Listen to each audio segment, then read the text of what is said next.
Bapak Ibu guru karyawan SMA Muhammadiyah 1 Sukoharjo. Pertama-tama mari kita lanjutkan sujud syukur kehadirat Allah Subhanahu wa taala yang telah melimpahkan rahmat dan karunia-Nya, yang telah memberikan kita kesehatan dan kesempatan sehingga hari ini kita bisa berkumpul di ruangan ini dalam acara diseminasi budaya positif yang akan dilakukan oleh Bu Berlinda Kurniawati SPD selaku calon guru penggerak angkatan 11 dari SMA Muhammadiyah 1 Sukoharjo. Salam sejahtera senantiasa tercurah pada kita dan ilmu dari Muhammad sallallahu alaihi wasallam yang akan memberikan syafaatnya di yaumil akhir. Baiklah Bapak Ibu, di sini saya selaku pembawa acara sekaligus moderator untuk acara ini. Pertama-tama saya akan membacakan susunan acara pada hari ini. 1 pembukaan, 2 sambutan kepala sekolah, 3 pemaparan materi, 4 tanya jawab, 5 penutup. Pembicaraan acara yang pertama, pembukaan, adalah kita buka acara pada pagi hari ini dengan bacaan bersama bersama-sama. Semoga acara hari ini berjalan dengan lancar. Acara yang kedua adalah sambutan kepala sekolah kepada Bapak dan Guru Angkasa Eskom. Saya persilakan. Bismillahirrahmanirrahim. Assalamualaikum warahmatullahi wabarakatuh. Alhamdulillah rabbil alamin. Wassalatu wassalamu ala asrofil anbiya'i wa ala alihi wa sahbihi wa man tabi'ahum bi ihsanin ila yaumil amma ba'du. Yang kami hormati Bu Berlinda Kurniawati SPD selaku narasumber designasi budaya positif CTP SMA Muhammadiyah 1 Sukoharjo angkatan 11. Yang kami hormati Bapak Ibu guru SMA Muhammadiyah 1 Sukoharjo.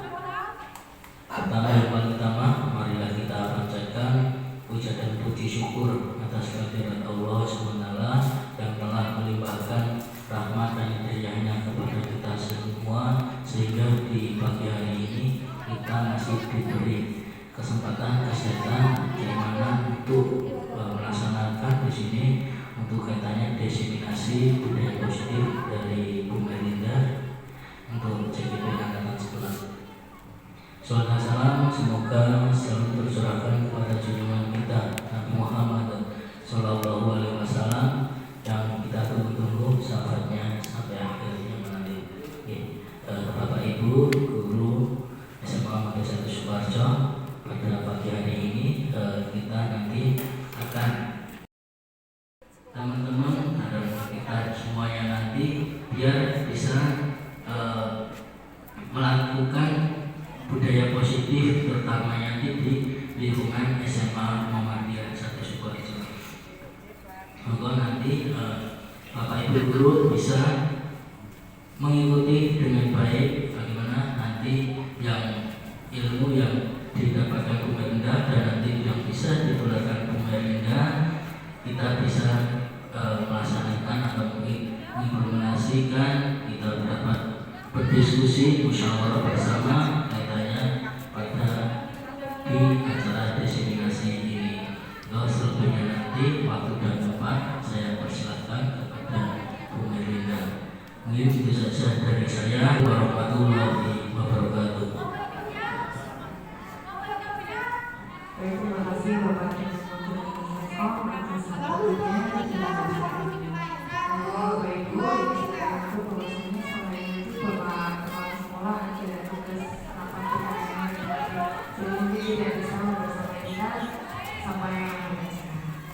Baik, pembicaraan saya yang kedua adalah pemaparan materi diseminasi budaya positif oleh Bu Berlinda Kurniawati SPD sebagai calon guru penggerak angkatan 11.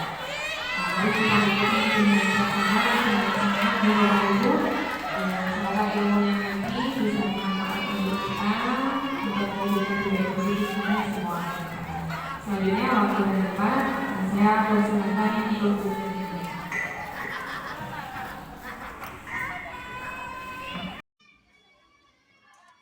Assalamualaikum warahmatullahi wabarakatuh. Bagaimana kabarnya Bapak Ibu? Ya, ketika saya bertanya bagaimana kabarnya Bapak Ibu, menjawab sehat jasmani, sehat rohani, sehat ekonomi, bahagia. Begitu ya? Oke, siap. Bagaimana kabarnya Bapak Ibu? Sehat jasmani, sehat rohani, sehat ekonomi, bahagia. Alhamdulillah. Ya, baik, Bapak, Ibu, di sini saya akan memperkenalkan Ibu fasilitator saya dari Purworejo, Ibu Maina, dan pengajar praktik saya Ibu Firda dari Sukoharjo. Saya calon guru penggerak Merlina Kurniawati. Baik, Bapak Ibu, pada pagi hari ini saya akan berbagi materi yang sudah saya dapatkan di CGP Pendidikan Guru Penggerak pada modul 1.4. Nah, sebelum saya memaparkan, biar kita semangat, ya silahkan Bapak Ibu yuk senyum dulu. Senyum 10 detik saja. Yang tadi belum senyum, silahkan senyum. Silahkan senyum 10 detik saja. Sudah ya? Jadi semua dalam keadaan bahagia, dalam keadaan semangat. Oke. Tujuan diseminasi pada pagi hari ini adalah menyebarkan pemahaman budaya positif ke seluruh warga sekolah, mengajak warga sekolah untuk bersama-sama menerapkan budaya positif. Dalam konsep pendidikan, menurut Ki Hajar Dewantara, melibatkan pengakuan akan pentingnya budaya dan lingkungan yang positif di sekolah, yang menempatkan di mana murid itu sebagai fokus utamanya.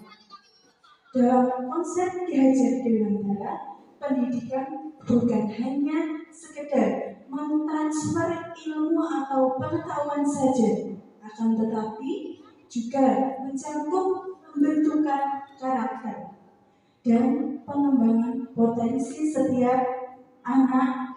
Oleh karena itu, menciptakan budaya dan lingkungan yang positif, yang mendukung, inklusif, dan memberdayakan di sekolah itu menjadi kunci utama untuk mewujudkan visi pendidikan yang diinginkan.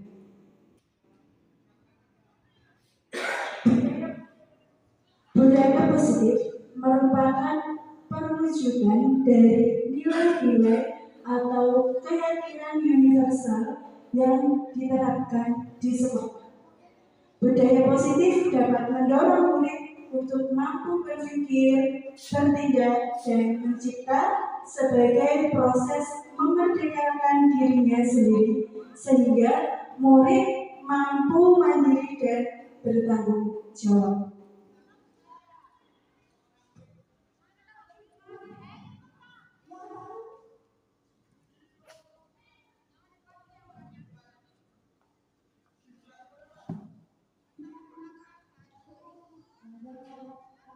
Baik, di sini yang akan saya sampaikan konsep inti budaya positif. Saya akan menyampaikan 4 hal. Yang pertama, motivasi perilaku manusia, posisi kontrol guru, keyakinan kelas, dan segitiga restitusi.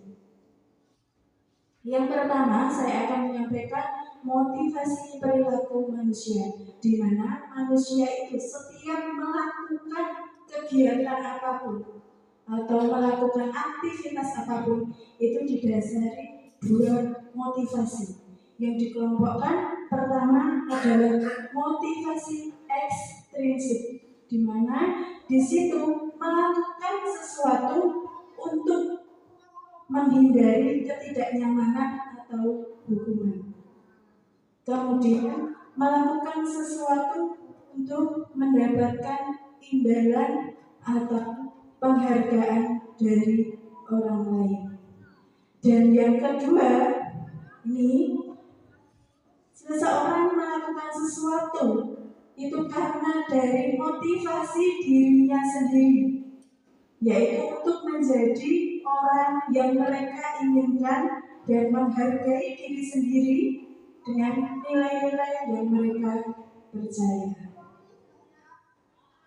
Baik, dalam konsep disiplin itu ada identitas gagal, kemudian ada identitas sukses. Hukuman, identitas gagal.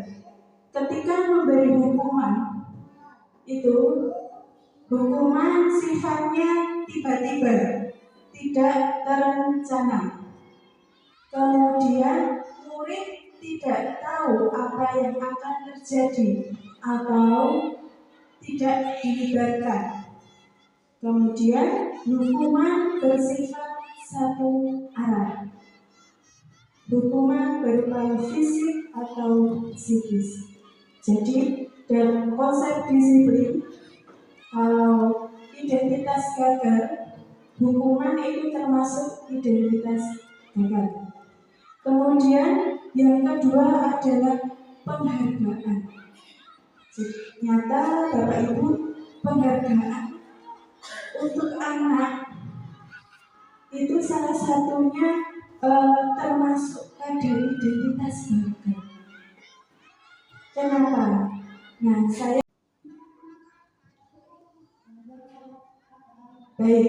di sini yang akan saya sampaikan konsep inti budaya positif. Saya akan menyampaikan 4 hal. Yang pertama, motivasi perilaku manusia, posisi kontrol guru, keyakinan kelas, dan segitiga restitusi. Yang pertama, saya akan menyampaikan motivasi perilaku manusia, di mana manusia itu setiap melakukan kegiatan apapun atau melakukan aktivitas apapun itu didasari 2 motivasi yang dikelompokkan. Pertama adalah motivasi ekstrinsik, di mana di situ melakukan sesuatu untuk menghindari ketidaknyamanan atau hukuman. Kemudian melakukan sesuatu untuk mendapatkan imbalan atau penghargaan dari orang lain. Dan yang kedua, ini seseorang melakukan sesuatu itu karena dari motivasi dirinya sendiri, yaitu untuk menjadi orang yang mereka inginkan dan menghargai diri sendiri dengan nilai-nilai yang mereka percaya. Baik, dalam konsep disiplin itu ada identitas gagal, kemudian ada identitas sukses. Hukuman, identitas gagal. Ketika memberi hukuman, itu hukuman sifatnya tiba-tiba, tidak terencana. Kemudian murid tidak tahu apa yang akan terjadi atau tidak dilibatkan. Kemudian hukuman bersifat satu arah. Hukuman berupa fisik atau psikis. Jadi dalam konsep disiplin, kalau identitas gagal, hukuman itu termasuk identitas gagal.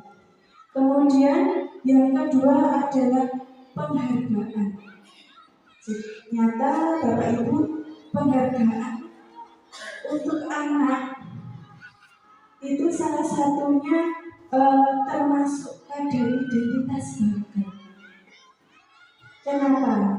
Nah, saya mengetahui materi ini juga baru di pendidikan guru penggerak. Sebelumnya saya juga sudah pernah menerapkan penghargaan, Tetapi yang saya lakukan salah, Bapak Ibu. Kenapa? Karena di identitas gagal penghargaan ini termasuk identitas gagal, menimbulkan merusak hubungan. Jadi murid satu ke murid lainnya itu menimbulkan rasa iri seperti itu. Kemudian juga secara tidak langsung mematikan kreativitas anak yang lain yang tidak mendapatkan hadiah. Nah, itu mematikan kreativitas murid. Selain itu, bungkuk dengan sistem ranking. Kenapa kok sekarang di era sekarang itu tidak ada ranking? Nah, ini termasuk di penghargaan ini ya Bu. Jadi alasannya kenapa kok sekarang tidak ada ranking. Dan dalam penghargaan itu juga merampas hargai dirinya seperti itu.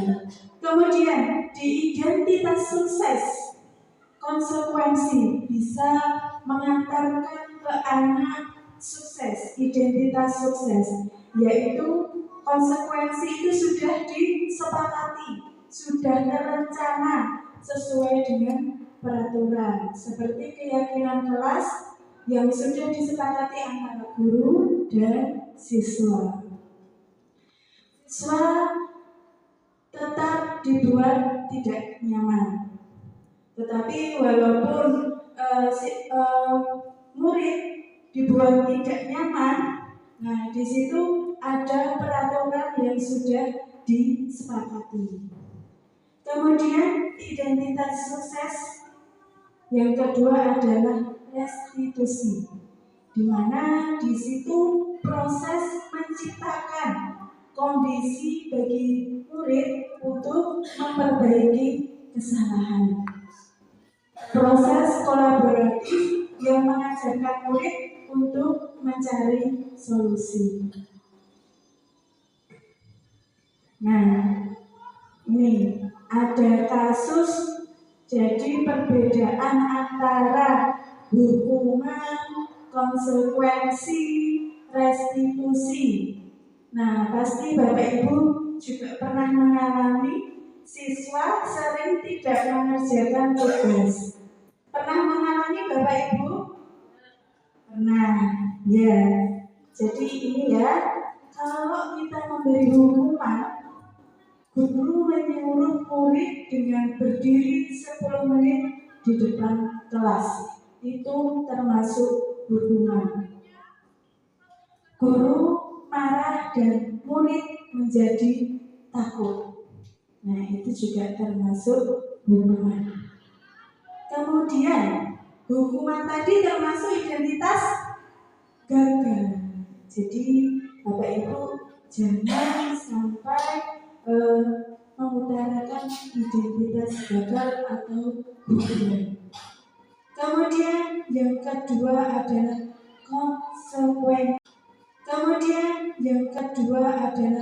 konsekuensi. Guru memberikan konsekuensi untuk menulis PR sebanyak 3 kali. Jadi dalam mengajar itu pasti ada keyakinan kelas atau kontrak belajar yang sudah disepakati di awal pembelajaran. Anak-anak kalau tidak mengerjakan PR berarti nanti menulis 3 kali dari PR itu ya. Sepakat Ibu. Nah, kalau sudah menjadi konsekuensinya anak tidak mengerjakan tugas berarti juga harus melaksanakan konsekuensinya. Kemudian guru tegas dan murid menghormati peraturan. Ini termasuk identitas sukses. Baik. Kemudian restitusi. Guru menanyakan keyakinan kelas. Di dalam restitusi, guru menanyakan dulu keyakinan kelas yang sudah disepakati apa, dan bantu murid untuk menyelesaikan masalahnya. Kemudian guru murid bersifat terbuka, dan murid juga menghormati dirinya dan orang lain. Dua yuk, monggo briefing.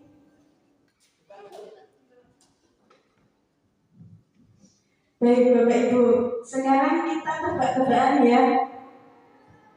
Tadi kita sudah belajar tentang hukuman dan konsekuensi. Oke.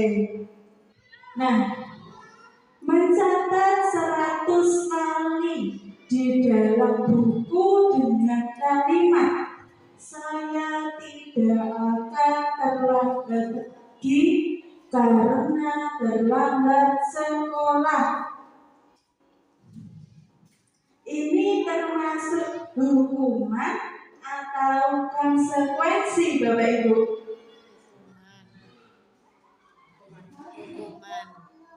Apa? Konsekuensi. Ada jawaban lain? Bu Titi? Hukuman. Oke, kita lihat jawabannya Bapak Ibu. Jadi ini termasuk hukuman. Oke, yang kedua, lari mengelilingi lapangan basket 2 kali karena terlambat hadir di sekolah. Termasuk hukuman, betul Budi? Ya. Ya.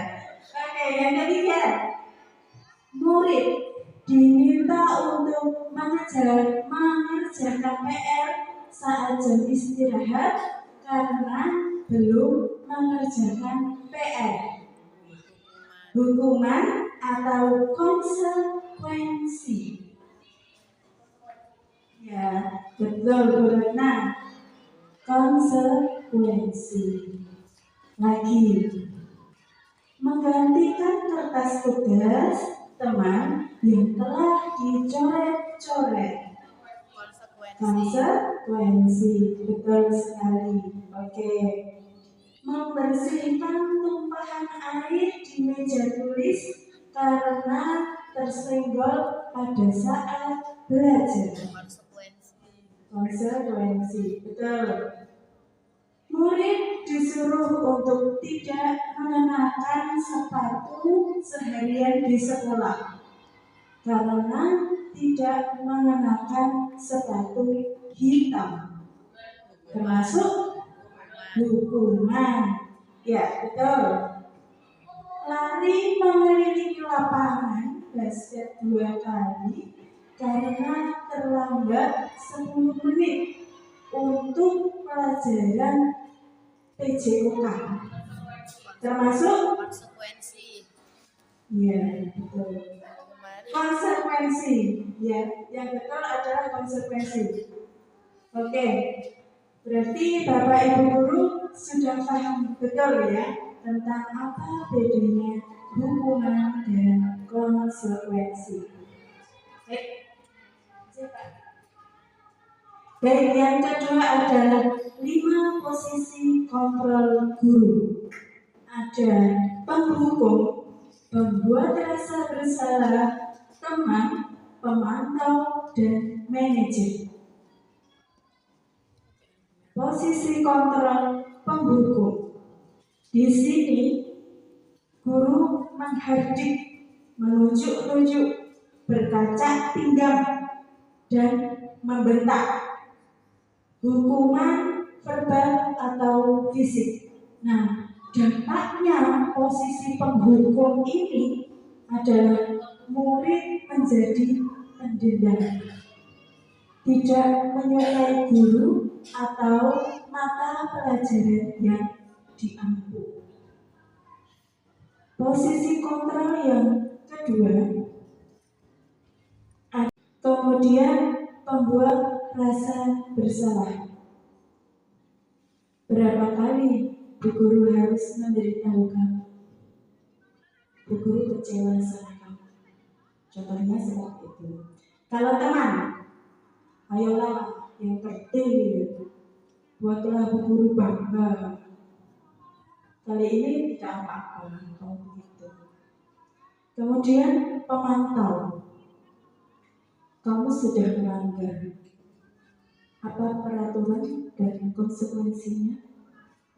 Kemudian dalam posisi manajer, Apakah kamu tahu kesalahanmu? Kira-kira bagaimana kamu akan memperbaiki kesalahan ini? Nah, sekarang dari yang sudah saya jelaskan tadi, Ibu, antara pengertian dan dampak 5 posisi kontrol guru, kira-kira selama ini Bapak Ibu guru berada di posisi kontrol yang mana? Coba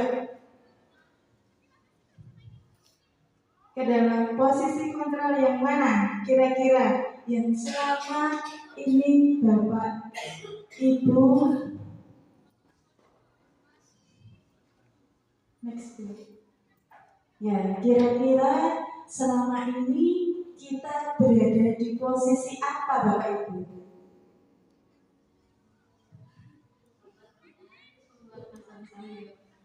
Ya, teman pernah, pembuat rasa bersalah juga pernah. Kalau Bu Retna? Teman, oke. Ada jawaban lain? Bu Titik pernah pada posisi mana? Hukum juga pernah. Hukum juga pernah. Oke. Baik, next. Posisi mana yang dapat menunjang motivasi intrinsik pada murid? Posisi mana Bapak Ibu? Posisi yang nomor 1, 2, 3, 4, atau 5? Posisi manajer. Yang sebaiknya kita lakukan adalah posisi manajer, di mana posisi manajer guru dapat menerapkan disiplin positif yang berpihak pada murid, yang memerdekakan murid. Tujuan seorang guru adalah menciptakan murid-murid yang mandiri, merdeka, dan bertanggung jawab. Baik, sekarang kita ke materi ketiga, yaitu keyakinan kelas. Keyakinan kelas adalah setiap perilaku yang kita lakukan di dalam kelas yang dapat menentukan terciptanya sebuah lingkungan yang positif. Perilaku warga kelas tersebut menjadi sebuah kebiasaan yang akhirnya membentuk budaya positif. Mengapa keyakinan kelas bukan peraturan kelas? Ayo Bapak Ibu guru, mengapa kok menggunakan keyakinan kelas, tidak peraturan kelas saja? Apa begitu?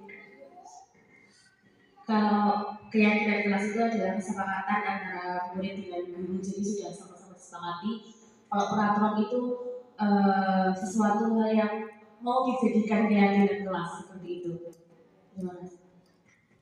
Bisa, iya Bapak Ibu guru. Jadi mengapa kok keyakinan kelas bukan peraturan kelas? Kalau keyakinan kelas adalah sesuatu yang sudah disepakati dua arah antara murid dan guru, dan harus dilaksanakan untuk mencapai tujuan bersama. Jadi di dalam keyakinan kelas itu ada peraturan kelas yang sudah disepakati. Kalau peraturan kelas itu adalah berupa perintah atau bersifat satu arah saja. Jadi guru sudah ada daftar perintah, kamu harus menepatinya peraturan ini. Nah, itu merupakan peraturan kelas. Jadi alangkah baiknya adalah keyakinan kelas, yaitu bersifat dua arah yang sudah disepakati oleh guru beserta murid. Bagaimana pembentukan keyakinan kelas. Yang pertama adalah lebih abstrak dari peraturan, berupa pernyataan universal, dibuat dalam bentuk positif, sedikit saja biar mudah diingat oleh murid. Semua warga kelas ikut berkontribusi dalam pembuatan keyakinan kelas. Jadi semua warga jumlahnya 25 itu juga ikut serta semua. Bapak Ibu guru juga ikut serta.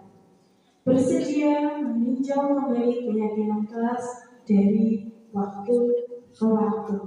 Jadi keyakinan kelas yang sudah disepakati itu akan dilaksanakan terus menerus guru sebagai pengontrolnya. Mari kita bareng-bareng untuk mewujudkan keyakinan kelas yang sudah disepakati. Baik, untuk membuat keyakinan kelas itu ada 6 tahapan atau 6 langkah. Yang pertama adalah berdiskusi, memunculkan peraturan-peraturan yang perlu ditaati warga kelas. Semisal, tidak boleh datang terlambat, harus mengerjakan PR, tidak boleh terlambat mengerjakan PR, seperti itu. Kemudian mengubah kalimat-kalimat menjadi kalimat yang lebih positif. Semisal tadi yang nomor 1 tidak boleh datang terlambat. Berarti mengubah kalimat positifnya menjadi betul sekali, datang tepat waktu. Menyarikan peraturan-peraturan menjadi nilai-nilai kebajikan atau keyakinan kelas. Datang tepat waktu berarti termasuk nilai kebajikan, bertanggung jawab, kemudian disiplin, seperti itu. Berdiskusi mengenai gambaran perilaku yang mencerminkan keyakinan kelas. Kemudian berdiskusi mengenai peran seluruh warga kelas, peran guru, kemudian juga peran murid. Dan yang terakhir adalah meninjau ulang keyakinan kelas dari waktu ke waktu. Jadi tidak hanya disepakati di hari itu saja. Nah, itu tidak hanya dilakukan di hari itu saja, tapi terus dari waktu ke waktu, hari ke hari, selama pembelajaran. Itu adalah keyakinan kelas yang akan kita lakukan, sehingga membentuk budaya positif di sekolah maupun di kelas. Nah, ini adalah dokumentasi saya ketika membuat keyakinan kelas bersama anak-anak kelas 12 sosbud. Ya, ini. Jadi sudah membuat keyakinan kelas, kemudian kita deklarasikan, ditandatangani, karena kita sepakat antara guru dan murid. Kita deklarasikan seperti itu, Bapak Ibu. Next, yang keempat, materi yang terakhir adalah segitiga restitusi.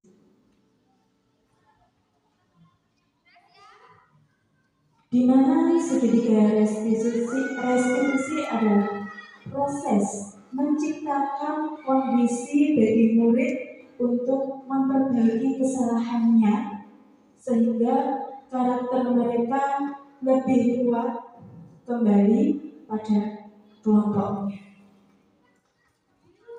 Nah, tahapan segitiga restitusi ada 3.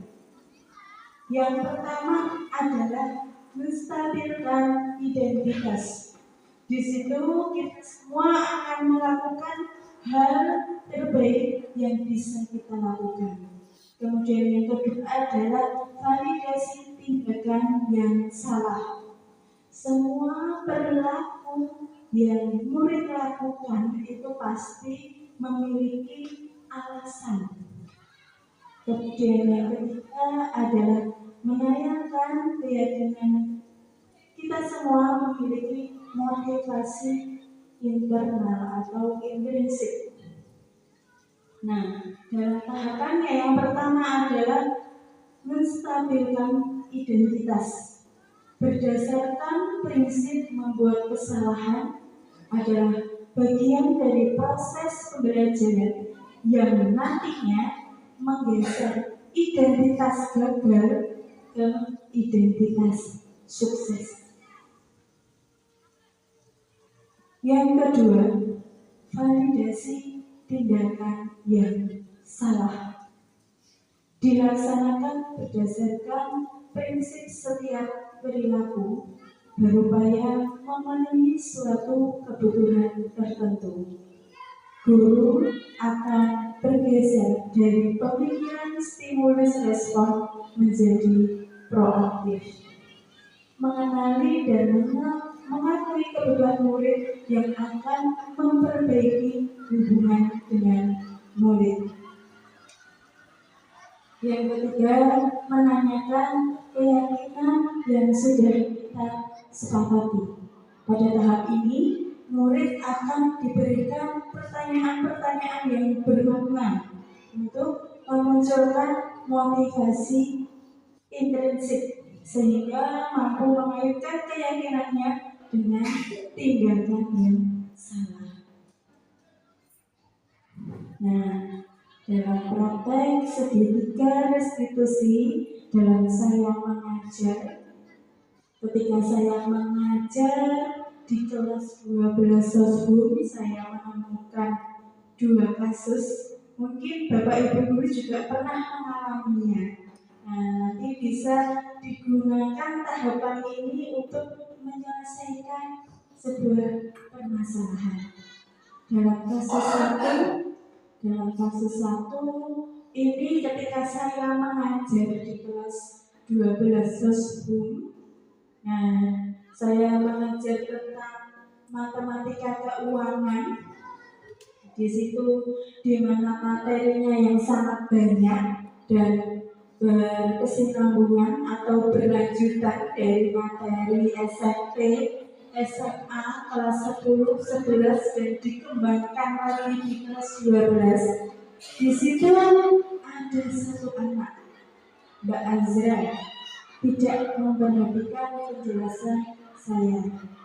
Itu saya lihat, saya perhatikan Mbak Azra asik sendiri dengan cerminnya. Seperti itu, dia terlihat asik membenahi jilbabnya. Kemudian tanpa menghiraukan penjelasan Bu Merlinda. Kemudian setelah pembelajaran selesai, saya meminta Mbak Azra untuk menghapus papan tulis. Ketika Mbak Azra maju ke depan, saya bilang, Mbak, tolong temui buku nanti di perpustakaan. Seperti itu. Jadi temannya tidak tahu kalau Mbak Azra itu saya panggil ke perpustakaan. Berikut adalah ketika saya melaksanakan segitiga restitusi pada kasus Mbak Azra tidak memperhatikan asik sendiri.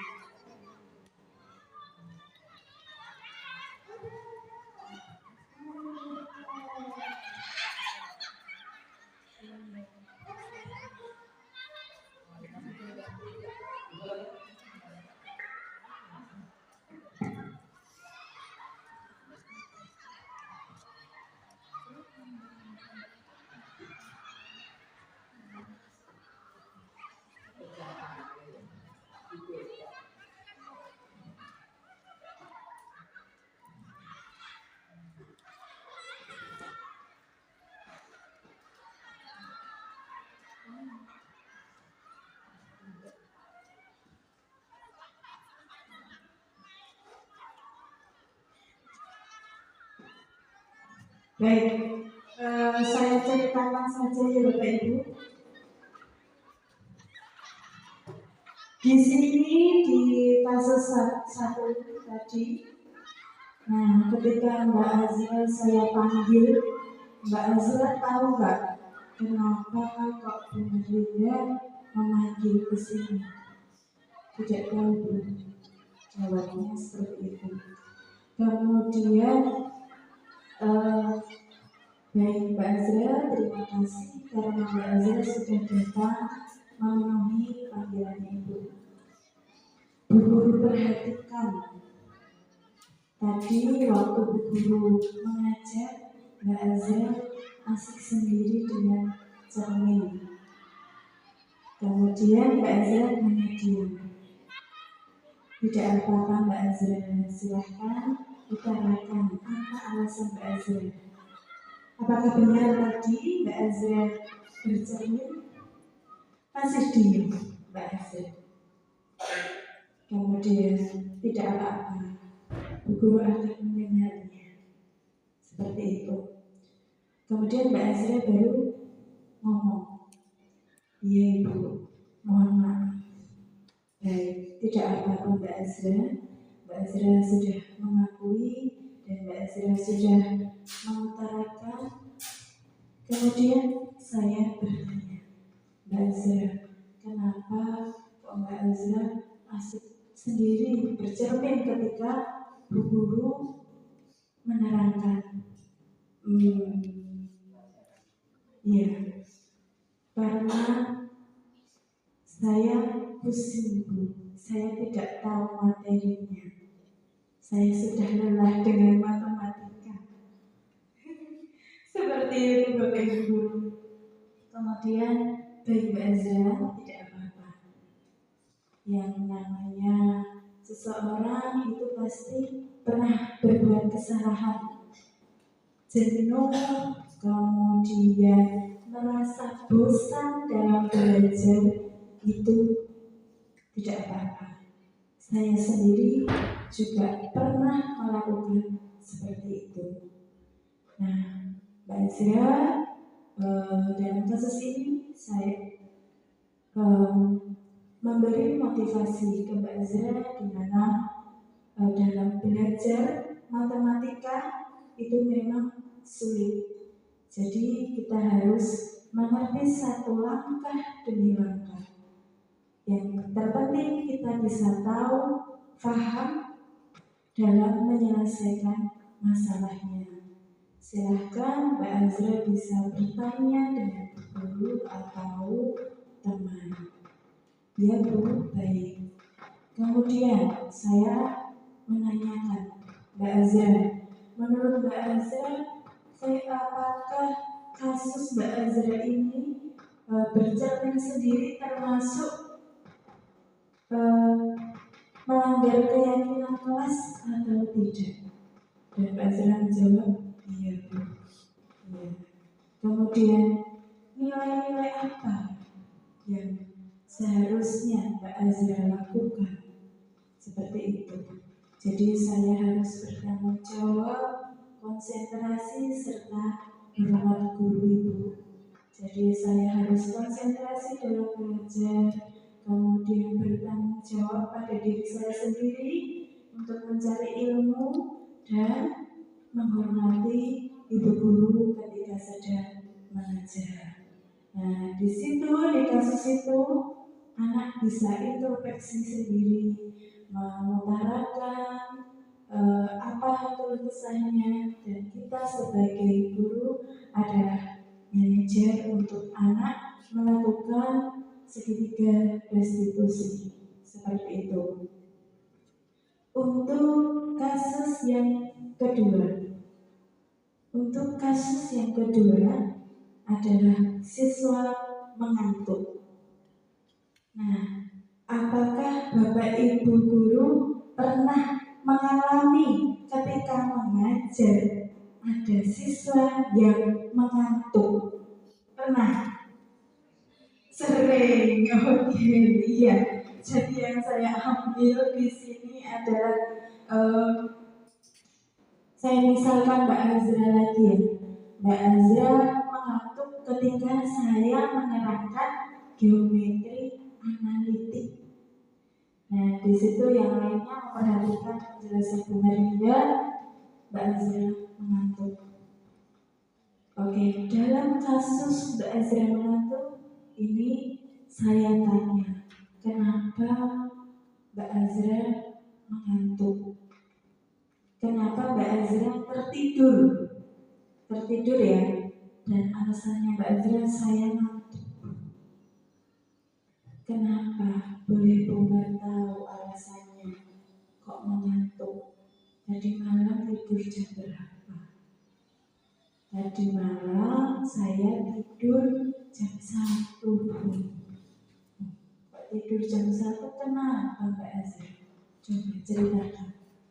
Enggak kenapa-napa, cuma pengen tidur jam 1 aja.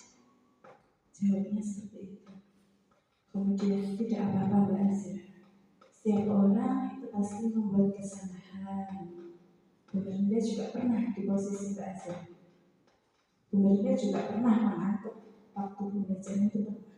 Coba ceritakan. Bu Guru akan mendengarkan alasannya. Itu Bu. Saya ngobrol dengan teman saya, satu kamar, teman seperjuangan saya Bu. Jadi saya curhat-curhat Bu, sampai lupa waktu Bu. Nah, kok sampai jam 1 Bu? Ya sudah, akhirnya kami mengantuk Bu. Akhirnya saya mengantuk Bu. Seperti itu. Baik Mbak Azra. Jadi curhat dengan teman seperjuangan itu memang perlu ya, untuk menumbuhkan motivasi kita, itu perlu Mbak. Tetapi alangkah baiknya juga harus memperhatikan jam istirahat. Baik, apa yang akan Mbak Azra lakukan supaya tidak mengantuk lagi? Bagi Bu, saya akan mengatur waktu dalam saya curhat ke teman. Mungkin saya curhatnya tidak pas jam tidur atau jam istirahat, sehingga saya bisa konsentrasi dan tidak ngantuk lagi. Seperti itu. Jadi di situ menemukan solusinya. Tidak akan mengulanginya lagi. Seperti itu. Dengan Mbak Azra mengutarakan pendapatnya, yaitu Mbak Azra akan curhat di lain waktu siang hari saja Ibu. Seperti itu. Nah,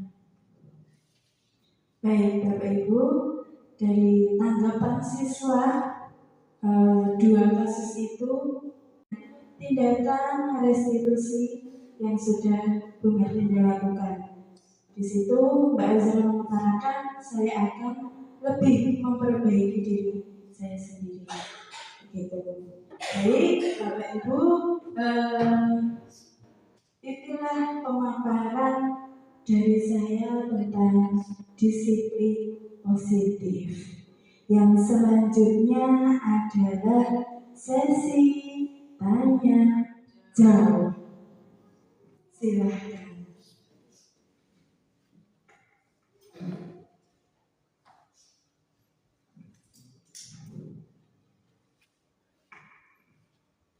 Baik, Bu Ratna. Ya, sebelumnya Assalamualaikum warahmatullahi wabarakatuh. Perkenalkan, saya Bu Ratna Ayu, mengampu pelajaran seni budaya. Di sini saya mau bertanya, Bu Mer, bagaimana seorang guru dapat menerapkan kontrol manajerial di dalam kelas untuk meningkatkan disiplin dan efektivitas pembelajaran. Mungkin itu ya. Wassalamualaikum warahmatullahi wabarakatuh. Baik, terima kasih Bu Ratna. Ada yang bertanya lagi? Ya, Bu Wika. Assalamualaikum warahmatullahi wabarakatuh. Ya, perkenalkan saya Wika, pengamat dari sosiologi. Begini bukan tidak. Saya ingin menanyakan terkait dengan motivasi intrinsik dan juga ekstrinsik tadi. Jadi yang lebih saya titik beratkan terkait dengan motivasi intrinsiknya. Itu kan kaitannya dengan motivasi dari siswanya atau terutama dari dirinya sendiri seperti itu ya.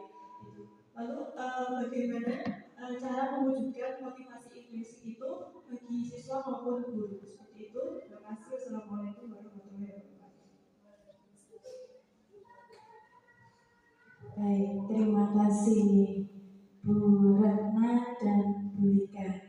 Saya akan menanggapi pertanyaan yang pertama, yaitu bagaimana seorang guru dapat menerapkan kontrol manajerial di dalam kelas untuk meningkatkan disiplin dan efektivitas dalam pembelajaran. Nah, di situ sebaiknya guru sebagai pendidik itu membuat keyakinan kelas seperti yang di materi ketiga itu. Jadi membuat keyakinan kelas, di situ ada kesepakatan yang harus disepakati, diyakini dengan guru dan murid seperti itu, yang mudah difahami untuk guru dan murid, dan aturan yang jelas serta konsisten, serta memastikan murid memahami dan mengikuti aturan tersebut dengan menyenangkan, tidak atas dasar paksaan seperti itu. Kemudian guru juga melakukan pendekatan yang positif. Contohnya di materi yang keempat tadi dengan segitiga restitusi seperti itu. Selain itu, guru juga dapat memantau, memonitoring siswa secara aktif dalam pembelajaran di kelas. Itu seperti apa? Adakah kasus yang harus diselesaikan? Adakah sesuatu yang harus ditingkatkan? Seperti itu. Ya, Bu Retna. Oke. Untuk pertanyaan yang kedua adalah motivasi intrinsik. Gimana caranya memunculkan motivasi intrinsik? Jadi ini seseorang melakukan sesuatu tadi kan menurut tiga ya. Mungkin karena dia supaya tidak dihukum. Kemudian niatnya karena supaya mendapat penghargaan. Dan yang terakhir adalah motivasi intrinsik yang memang sadar diri betul dari dalam diri masing, tergugah dari hatinya sendiri. Bagaimana cara menumbuhkannya? Nah, kalau kita sebagai guru menumbuhkan motivasi intrinsik pada siswa, yang pertama adalah dibuat bahagia, dibuat senang. Jadi kita harus membuat anak yang bahagia dulu. Tidak ada pelajaran di situ cemberut seperti itu. Jadi kita harus menciptakan pembelajaran yang inovatif dan menyenangkan. Seperti itu. Contohnya apa? Contohnya dalam pembelajaran itu kita tampilkan anak-anak lebih senang dalam menonton video. Nah, kita lakukan. Kemudian dengan pembelajaran yang tidak membosankan, yaitu dengan game. Kemarin saya melakukan pembelajaran di kelas 12, itu game Walking Wall namanya. Karena materi yang terlalu banyak, kemudian rumusnya juga banyak, saya buat game supaya siswa itu tidak jenuh. Namanya adalah walking wall. Jadi siswa ke pos 1, pos 2, pos 3. Nah, siswa tergerak. Kemudian tidak hanya diam di tempat. Siswa bergerak ke pos 1 dulu. Dan di situ juga siswa menyiapkan jargonnya untuk semangat nanti ke pos berapa, seperti itu. Dan berjalan yang lancar. Yang perlu saya garis bawahi adalah Bapak Ibu guru untuk menumbuhkan motivasi dalam diri siswa. Kita beri penguatan itu mereka bahwasanya yang kita lakukan di sini, kita belajar sekolah itu tidak uyak-uyakan. Tujuannya satu sama, yaitu adalah untuk mendapatkan pendidikan. Hak dan kewajibannya juga sama. Jadi tidak dilihat dari nilainya saja, tetapi kita nikmati dalam prosesnya. Nah, kita tekankan di situ anak-anak. Kan ada ya kasus, saya sudah tahu loh Bu jawabannya di internet ada, tetapi untuk menerangkan itu belum menguasai. Jadi perlu adanya penguatan.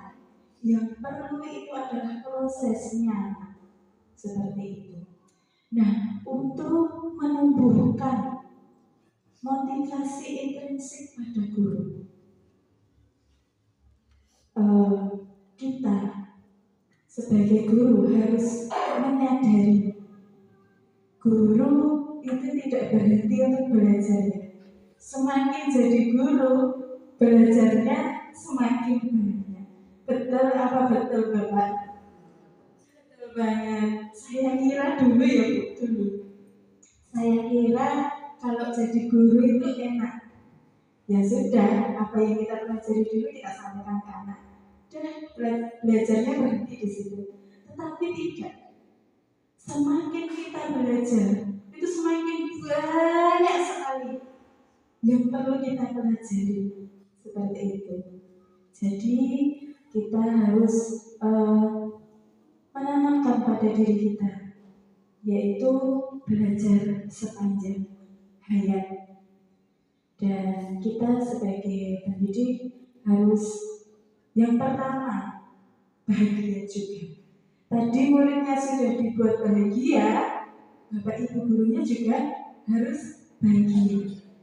Untuk melakukan sesuatu, memberikan sesuatu ke anak, mendampingi ke anak, yang pertama modal Bapak Ibu guru adalah bahagia.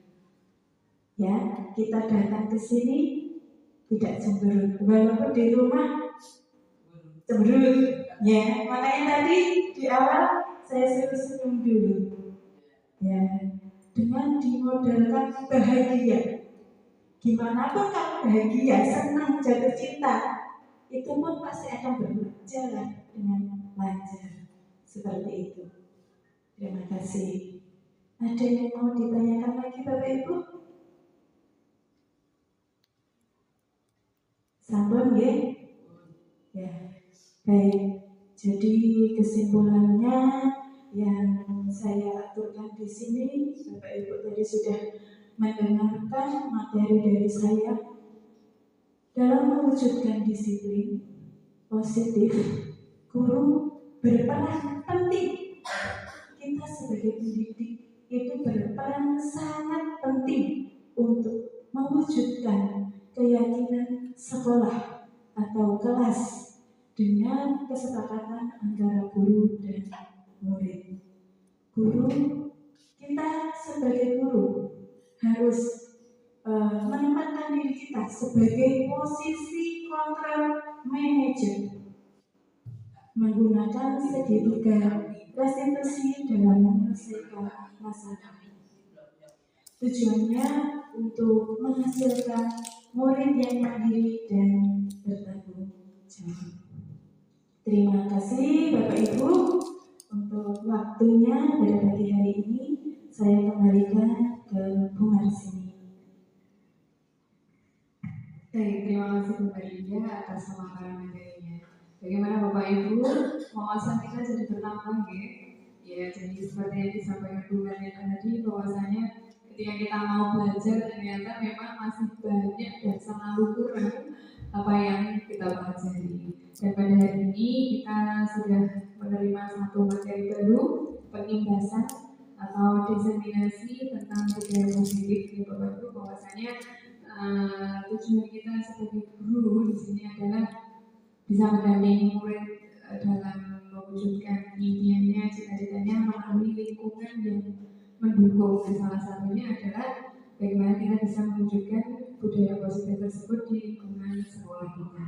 Semoga apa yang disampaikan oleh Bu Merlinda tadi dapat kita implementasikan, kita aplikasikan, kita gunakan dalam kegiatan pembelajaran selanjutnya agar kita menjadi guru yang lebih baik lagi ya Bapak Ibu, karena tanpa kita sadari ternyata kita masih mendidik dengan pola yang kuno ya. Dan harapannya semoga dengan materi ini kita bisa menjadi guru yang lebih baik lagi untuk anak-anak kita. Baik, karena rangkaian acara sudah berjalan dengan lancar.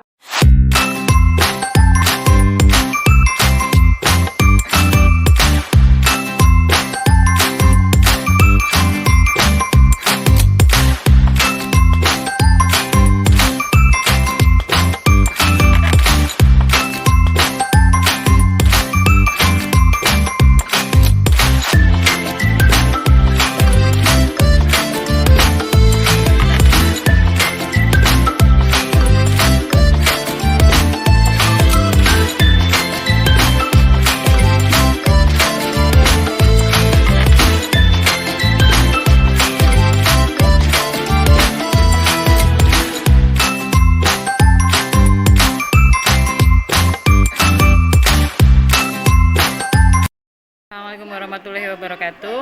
Saya Enggar Mawarni, peserta desiminasi dari Bu Merlinda Kurniawati, CGP Angkatan 11. Di sini saya akan memberikan umpan balik dari pelaksanaan desiminasi Ibu Merlinda Kurniawati yang dilaksanakan pada hari Kamis kemarin.